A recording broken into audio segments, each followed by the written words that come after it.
Sekarang kita membayangkan satu kondisi bahwa yang dirawat oleh bumi selama 4,5 miliar tahun itu sekarang mulai disebut sebagai potensi kerusakan ekologis jilid 12, 13 seterusnya.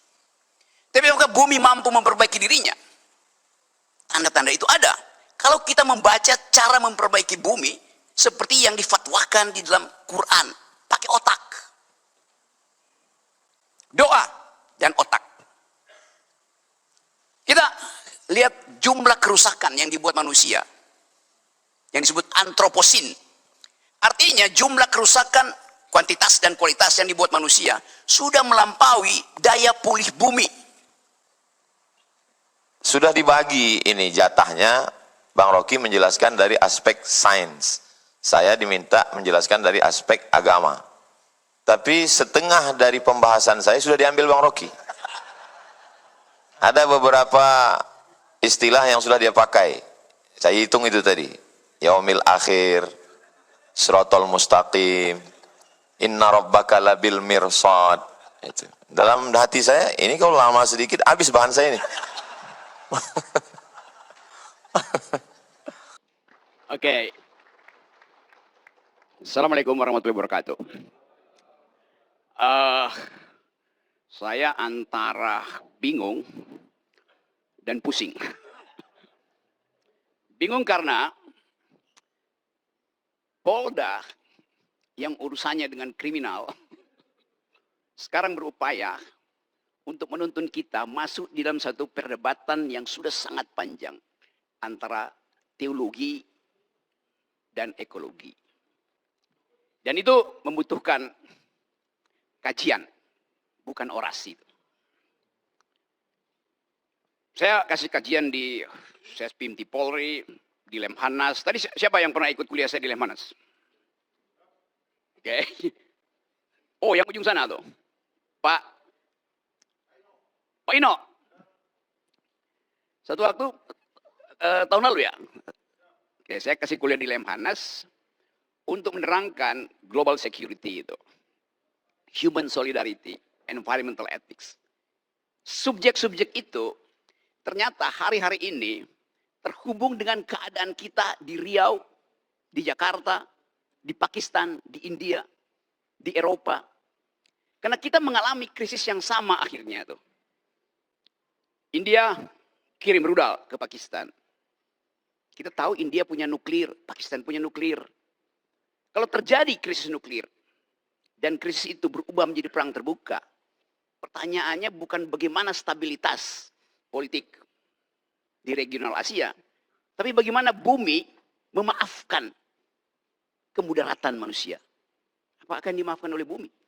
Karena setiap perang nuklir hasilnya adalah MAD, Mutual Assured Destruction. Hancur.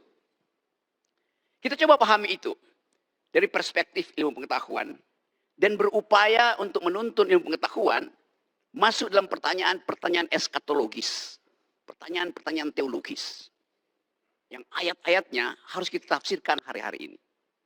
Tadi dimulai dengan ayat belajarlah dari aturan semesta. Karena itu diperlukan akal untuk memahami aturan semesta.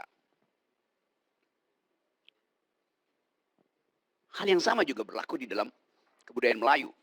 Alam terkembang jadi guru. Satu kesetaraan epistemik. Quran, teologi mengajarkan kami sudah memberi tanda-tanda. Maka kalian harus berpikir. Jadi ilmu pengetahuan diselundupkan untuk memahami alam semesta. Diselundupkan melalui ayat-ayat suci. Karena bumi ini suci. Jadi kita mulai membayangkan soal itu. Dalam perspektif antropologi, kita anggap bahwa ya makhluk manusia ini sebetulnya hanya 0,00 sekian detik dari usia alam semesta. Usia kita mungkin baru 100 juta tahun yang lalu. Atau bahkan lebih mundur lagi. Karena catatan yang kita ketahui tentang manusia itu hanya ditulis di dalam kitab-kitab suci itu. Quran, Bible. Veda.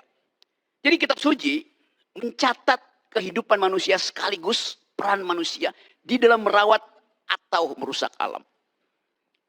Apakah bumi ini akan kiamat? Ada kepastian teologi di situ. Ada yaumil akhir. Ada penghakiman bagi mereka bahkan yang lolos meniti Siratul Mustaqim tetap akan diuji. Jadi kalau kita katakan bumi akan kiamat, dunia akan kiamat, dari segi teologi kita sedang menuju ke situ. Akan. Tapi dari segi ilmu pengetahuan, bumi ini memang pernah kiamat. Ketika supernova itu meledak, kira-kira 4-5 miliar tahun yang lalu, pecahannya jadi matahari, sebagian pecahannya jadi bumi. Jadi ilmu pengetahuan hanya mampu untuk menerangkan bahwa dunia sudah pernah kiamat. Satu peristiwa kosmologi. Ketika sebuah bintang yang namanya supernova itu meledak. Dan kita di bumi menerima ledakan itu sebagai rahmat. Karena dengan ledakan itu terbentuk alam semesta baru. Indonesia penggalan dari ledakan itu yang terjadi 4,5 miliar tahun yang lalu. Sekarang kita membayangkan satu kondisi bahwa yang dirawat oleh bumi selama 4,5 miliar tahun itu sekarang mulai disebut sebagai potensi kerusakan ekologis jilid 12, 13 seterusnya. Tapi apakah bumi mampu memperbaiki dirinya? Tanda-tanda itu ada. Kalau kita membaca cara memperbaiki bumi seperti yang difatwakan di dalam Quran, pakai otak. Doa dan otak. Kita lihat jumlah kerusakan yang dibuat manusia. Yang disebut antroposin. Artinya jumlah kerusakan kuantitas dan kualitas yang dibuat manusia sudah melampaui daya pulih bumi. Kita belajar itu dalam ilmu geologi itu. Kalau bumi merusak dirinya, dia mampu memperbaiki dengan cara regenerasi itu. Kita kutuk gurun Sahara yang kering kerontang, kita puji hutan Amazon yang hijau dan sejuk. Mengapa kita kutuk gurun Sahara? Karena di situ tidak ada kehidupan. Mengapa kita muliakan hutan Amazon? Karena di situ ada keragaman hayati. Tapi kalau kita ikuti keterangan ayat tadi, pakai otak. Allah Subhanahu wa taala mengatakan, pakai otak untuk membaca gejala alam. Surat apa tadi? Surat Al-Imran. Kalau kita pakai otak, kita mulai riset. Ternyata hijaunya hutan Amazon bertahan jutaan tahun karena dipupuk oleh fosfat. Fosfat adalah elemen kimia yang memupuk Amazon. Di mana fosfat itu ada? Tidak di hutan Amazon. Adanya di gurun Sahara. Anda lihat ini gurun Sahara, ini hutan Amazon, bagian selatan Amerika, hijau. Gurun Sahara, bagian selatan Afrika, dia paralel. Di dalam rotasi bumi, dalam hitungan 70 jam, panas matahari menguapkan gurun Sahara, dan mengikuti rotasi bumi, uap fosfat itu tiba di hutan Amazon. Gurun Sahara adalah pabrik pupuk untuk hutan Amazon. Yang bikin siapa? Bukan oligarki. Allah Subhanahu wa taala yang buat itu. Jadi kita melihat keteraturan itu ada bahkan dalam ide pertama penciptaan. Yang nanti akan diterangkan oleh UAS, Ustadz Akal Sehat. Kita coba memahami itu. Oh, belum bikin pantun ya.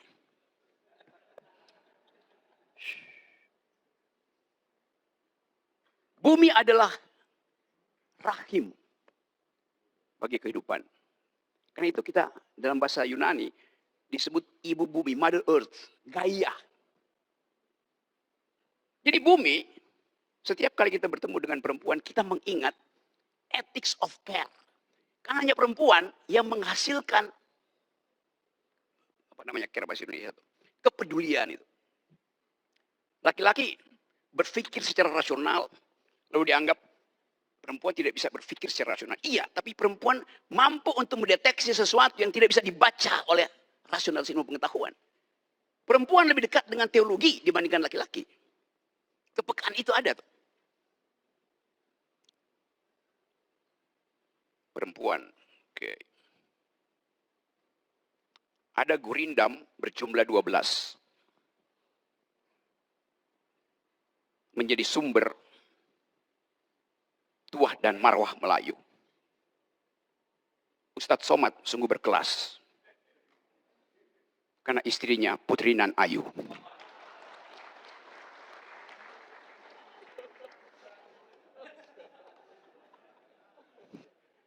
Keayuan perempuan setara dengan keayuan bumi. Bumi itu indah, bumi itu ayu. Saya memulai dengan cara itu. Untuk mencoba memahami bahwa kita perlu ethics of care. Belajar pada kepedulian perempuan. Kita semua lahir dari rahim perempuan. Lahir dari rahim perempuan, rahim yang sudah membagi keadilan. Setiap kita pernah ada dalam kandungan bumi dan bumi sudah membagi keadilan. Setiap kita pernah ada dalam rahim perempuan dan rahim perempuan sudah membagi keadilan. Ketika kita di dalam kandungan ibu kita mensuplai gizi.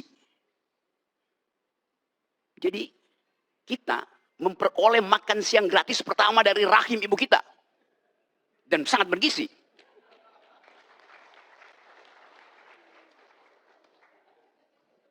Semua kita lahir dari rahim yang bergizi. Hanya ibu yang mengerti kecemasan bayinya. Walaupun di sampingnya ada ayahnya. Yang lagi merokok. Itu rahim laki-laki. Yang isinya adalah arogansi. Setiap rahim laki-laki, apalagi yang ada di Senayan, mengincar rahim APBN. Berapa yang bisa saya rampok? Itu yang terjadi. Kita coba bayangkan bahwa kemuliaan perempuan menuntut keadilan. Sementara kebijakan publik sangat jarang memperhatikan hak-hak perempuan. Hak-hak bumi itu setara dengan hak-hak perempuan. Merusak bumi sama dengan memperkosa perempuan. Karena dia adalah ibu kita, ibu bumi. Dasar pikiran itu harus betul-betul tumbuh di dalam kondisi epistemik. Kecerdasan diberikan oleh bumi pada kita. Tapi kenapa kita mesti rusak? Karena arogansi. Keinginan untuk mengubah wants menjadi needs itu. Bumi menyediakan kecukupan bagi kita. Yang kita butuhkan. Basic needs. Tapi politik membuat needs itu menjadi wants. Tambah mau lagi. Itu yang merusak lingkungan. Ketika needs sudah dipenuhi. Wants-nya itu berubah menjadi keinginan untuk akumulasi. Itu ya.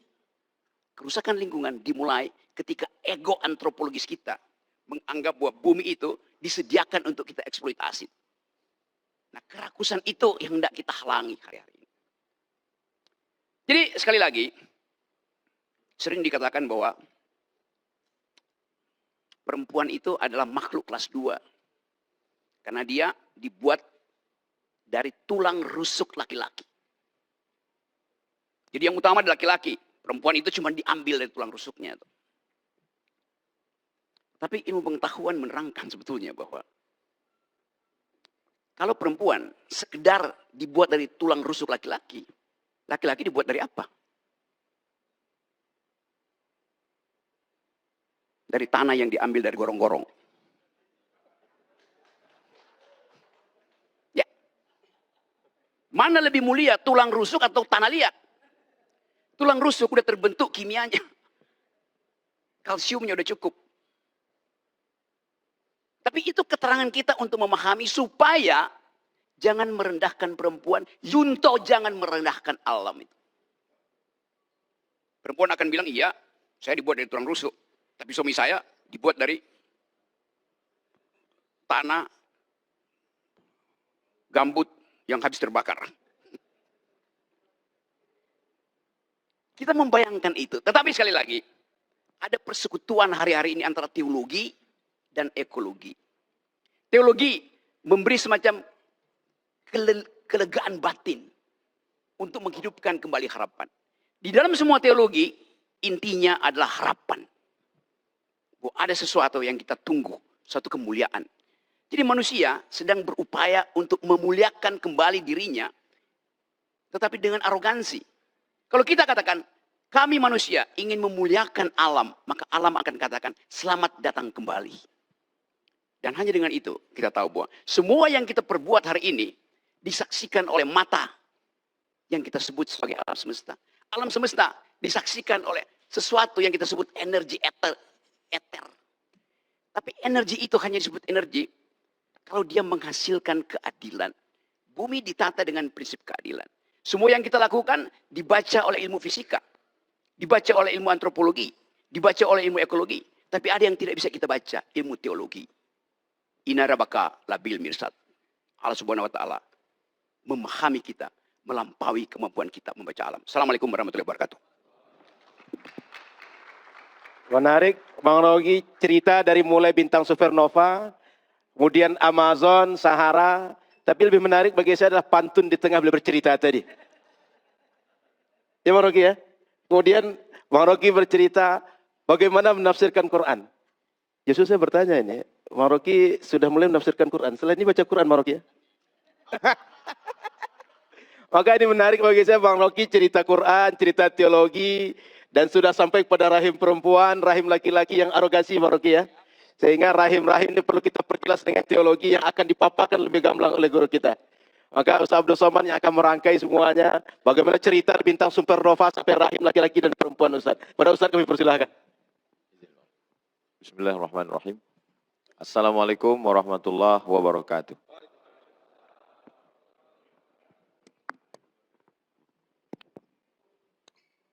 Alhamdulillah, Allahumma salli ala Sayyidina Muhammad wa ala ali Sayyidina Muhammad.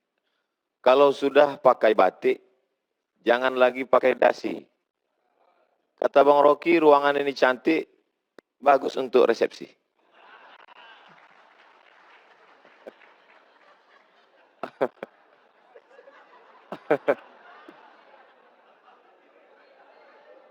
Jadi memang dalam tradisi Melayu ada yang disebut dengan membalas pantun. Jadi itu tadi hanya sekedar membalas karena Bang Rocky berpantun tadi kita balas.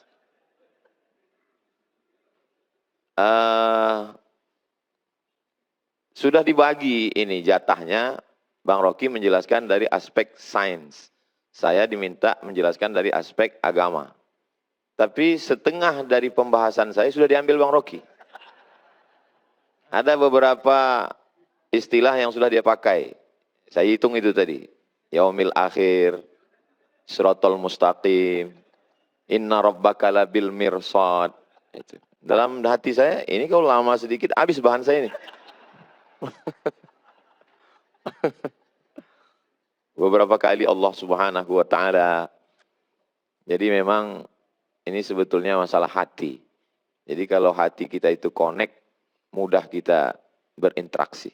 Mudah-mudahan kesatuan hati kita ini bisa untuk menjaga rahim alam ibu pertiwi, insya Allah. Kalau Tuhan pergi ke Pelelawan, Pelelawan itu negerinya para bangsawan. Tadi Bang Rocky selalu menyebut tentang perempuan, mungkin karena di sini banyak polwan.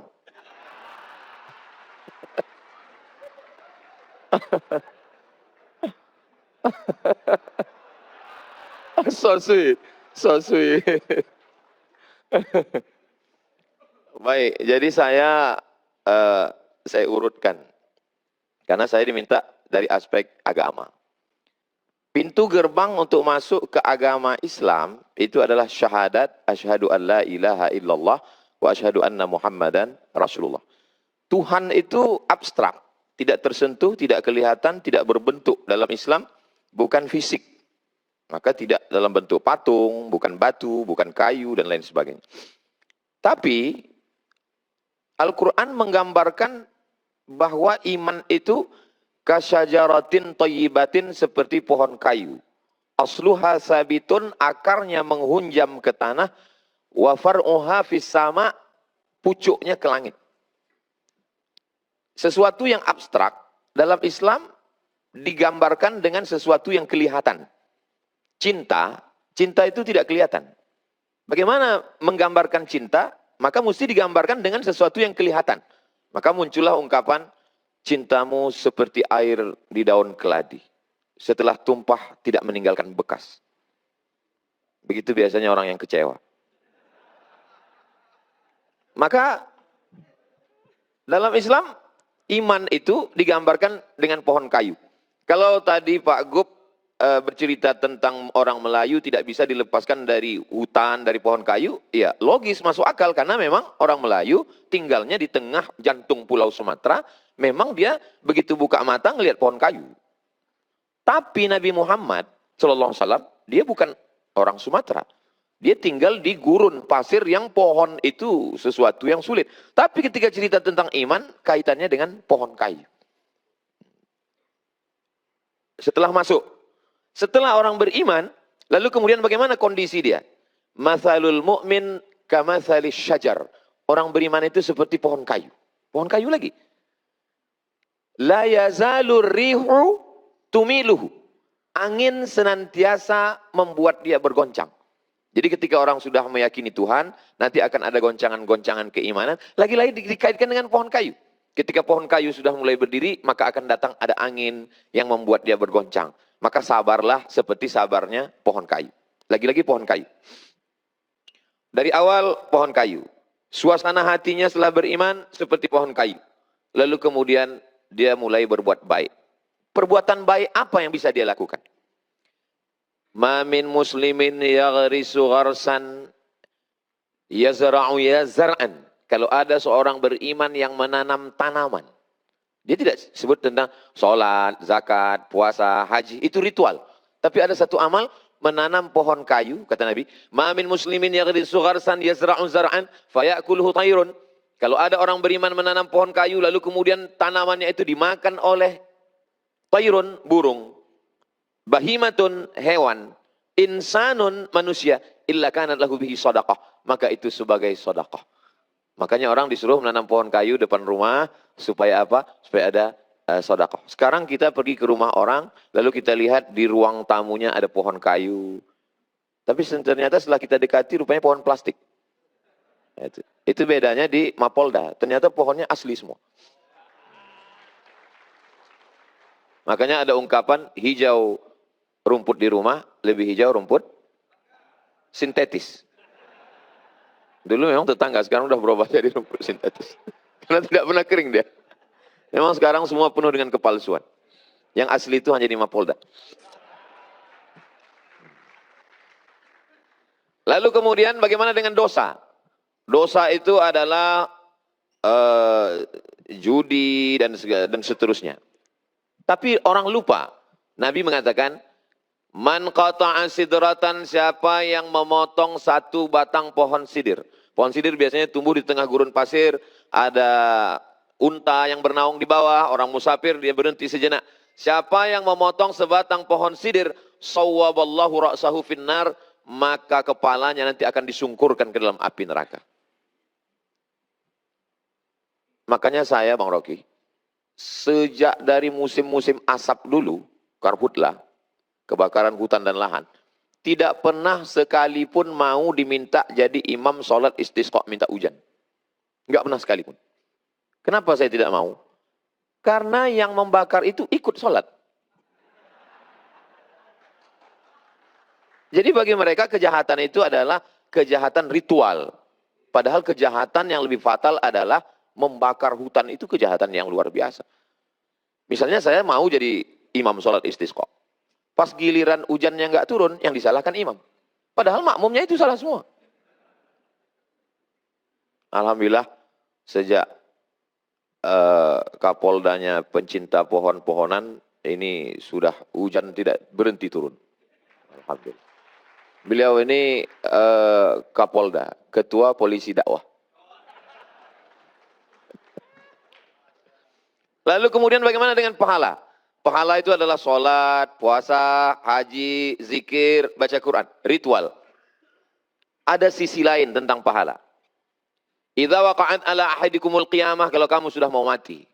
Wa fi yadihi fasilah, di tanganmu ada bibit korma. Falyaghrisha, tanamkanlah. Kalau kita udah mau mati, Untuk apa kita nanam kurma? Kita tidak akan pernah menikmati manis buahnya. Kita tidak akan bisa bernaung di bawah daunnya yang rimbun. Tapi kenapa kita disuruh menanam? Karena kita menanam bukan untuk kita, tapi kita wariskan untuk orang di masa akan datang. Kalau kita dulu mewarisi pohon gaharu, pohon cendana, sudah gaharu cendana pula, sudah tahu betahnya pula. Tapi sekarang apa yang kita akan warisi ke anak cucu kita? Saya masih melihat di dalam hutan Riau, orang Melayu memotong batang pohon cendana gaharu untuk mencari gaharu yang ada di dalam. Sekarang, sejauh mata memandang kita masuk ke dalam, tak jumpa cendana, tak jumpa gaharu, yang jumpa brondol sawit. Makanya itu saya simpan Bang Rocky, Pak Kapolda, Pak Wakapolda, Pak Gub, sahabat-sahabat semua. Di rumah ada saya simpan, ini batang gaharu, ini gaharu saya simpan, itu ada satu lemari khusus gaharu saja. Supaya saya bisa bercerita ke anak-anak saya, dulu di hutan ini ada namanya pohon gaharu dan inilah dia. Kalau ditanya mana dia sekarang, dia nasibnya sudah sama macam dinosaurus Jurassic Park. Sudah tidak ada lagi wujudnya. Jadi memang menanam adalah bagian daripada amal soleh. Selalunya amal jariah itu adalah sodakoh. Tapi dipandang dari lain, ketika kita sedang menanam, maka sesungguhnya kita sedang mengalirkan amal jariah yang mengalir. Makanya tidak boleh mencabut tanaman di atas kuburan. Kalau sekedar merapikan, membersihkan boleh. Kenapa? Karena Nabi Muhammad SAW mengajarkan bahwa pohon-pohon kayu itu bertasbih. Makhluk langit, planet, bulan, bintang, Neptunus, Merkurius, Pluto, Mars. Makhluk bumi, kita semua. Ketika Tuhan bercerita tentang makhluk langit dan makhluk bumi, dia pilih dua perwakilan. Untuk makhluk langit, dia pilih bintang. Untuk makhluk bumi, dia tidak pilih kita. Dalam surat Ar-Rahman. An-najmu wasyajaru yasjudan. An-najmu, bintang. Wasyajaru, pohon kayu.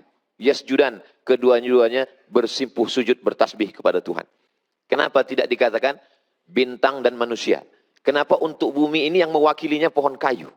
Karena pohon kayu lebih jujur daripada manusia. Lalu kemudian ketika kita bersaudara, maka persaudaraan itu seperti pohon kayu. Mathalul mu'minin kamathalil asjar. Persaudaraan orang-orang yang percaya itu seperti pohon kayu. Bagaimana pohon kayu? Pohon kayu kalau sendirian, datang angin kencang dia patah. Tapi kalau pohon kayu itu bersama-sama, beramai-ramai, kita lihat bagaimana hutan akasia. Sekencang apapun angin, dia tidak akan patah. Kenapa? Ketika angin datang dari sini, dia ditolong oleh yang sebelah sini. Datang dari sini, ditolong di sini. Dan saya merasakan itu. Ketika saya dibully, diejek, dicaci maki, ada pohon kayu yang menolong saya. Yang memberikan nama lain bahwa UAS itu bukan Ustadz Abdul Somad, tapi Ustadz Akal Sehat.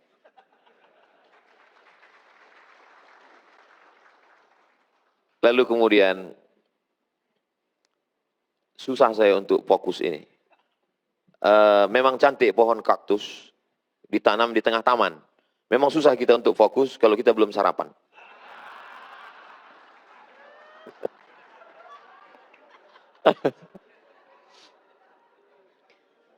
Kalau kita bersedekah, pahalanya banyak.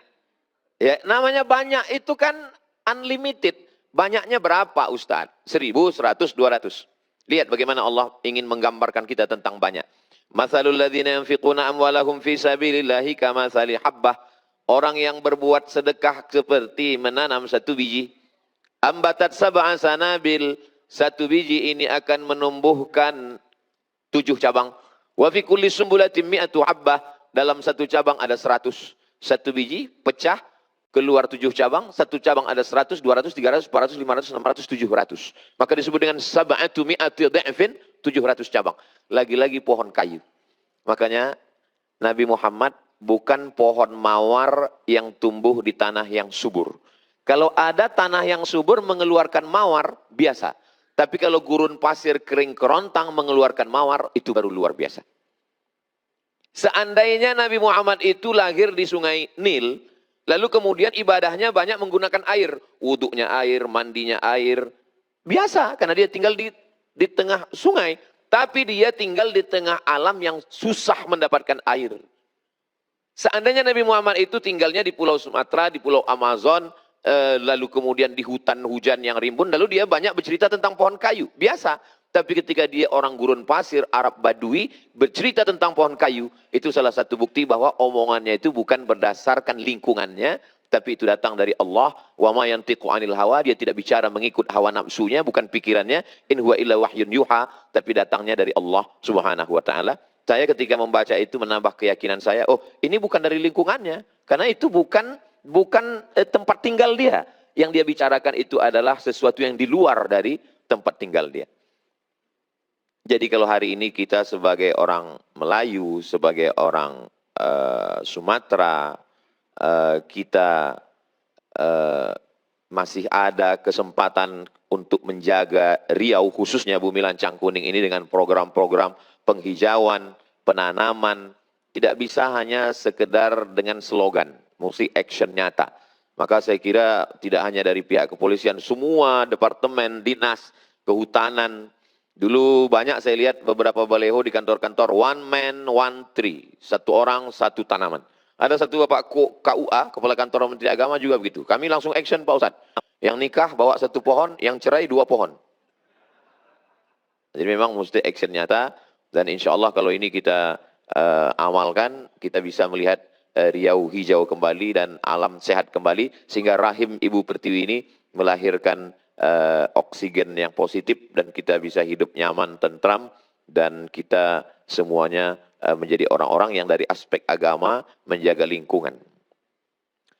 La yabulanna ahadukum fil ma'id daim la yajri. Tidak boleh, tidak boleh kencing di air yang tidak mengalir.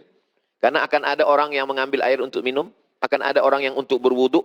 Tidak boleh kencing di air yang tidak mengalir.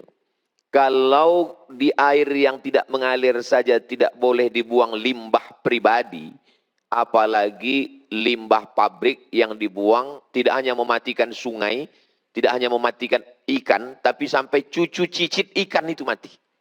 Dulu mereka memancing, dulu mereka hanya menangkap, sekarang disetrum, dibakar, dihancurkan. Makanya dalam Quran dikatakan zaharal fasadu fil barri wal bahri. Kerusakan sudah terlihat fil barri di daratan wal bahri di lautan bima kasabat aydin nas akibat tangan manusia. Sejahat-jahatnya gajah, dia hanya bisa mencabut pucuk sawit paling 5. Sejahat-jahatnya badak, dia paling bisa menanduk 1 pohon kayu. Tapi manusia, dia tidak pakai kampak, dia tidak pakai tanduk, dia tidak pakai cula. Dia cukup dengan tanda tangannya habis 600.000 hektar. Dengan ujung jarinya. Lalu tangan yang sudah menghancurkan hutan itu dipakai untuk mengangkat kepada Tuhan. Ampunkan dosa kami yang Tuhan. Kira-kira apa kata malaikat? Kau bercanda apa serius? Dibangunkan satu masjid. Berangkat ke tanah suci. Menangis di pintu Ka'bah, pulang bersih. Ini bukan agama, ini opium. Ini yang dikatakan Karl Marx bahwa agama itu opium. Orang kecanduan agama, membakar hutan, menghabiskan alam. Sekarang harimau di Pelalawan mengamuk masuk ke rumah warga. Bukan harimau yang masuk ke rumah warga, warga yang sudah lama masuk ke rumah harimau. Sekarang dikatakan, ini Pak Ustadz kenapa di Riau ada jalan tol yang tempat gajah lewat. Kita yang sudah mengambil tempat gajah lewat. Jadi gajah itu memang dari dulu tidak pernah melewati jalan orang lain. Gajah itu kalau sudah kakek moyangnya jalan di situ, dia terus saja di situ.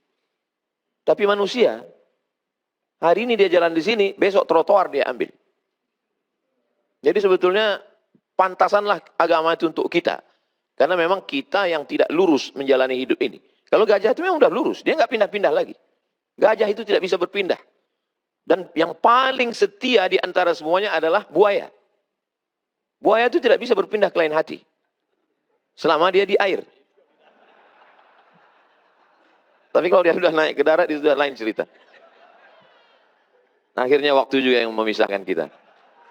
Nah, tadi saya lihat Bang Rocky 25 menit, maka saya pun 25 juga. Karena lebih dari jatah yang sudah ditetapkan, itu berarti keluar dari keadilan. Kita kembalikan ke Ustadz Al-Nabdinar.